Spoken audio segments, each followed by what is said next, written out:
بسم اللہ الرحمن الرحیم۔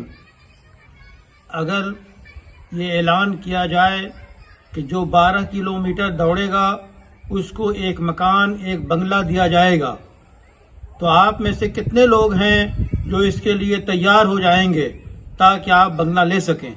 آئیے ہم بتائیں۔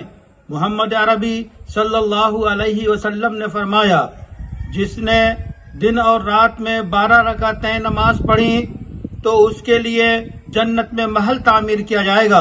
ام حبیبہ رضی اللہ تعالی عنہا روایت کرتی ہیں، ترمذی میں موجود ہے۔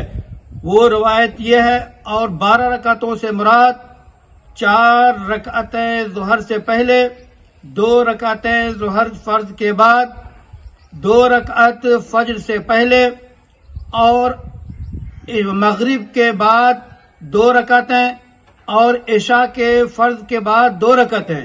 یہ کل 12 رکعتیں ہوتی ہیں۔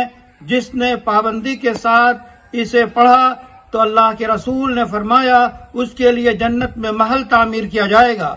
آئیے ہم اپنے محل تعمیر کرانے کی کوشش کریں اور ان 12 رکعتوں کو جو سنت مؤکدہ کہی جاتی ہیں ادا کرتے رہیں۔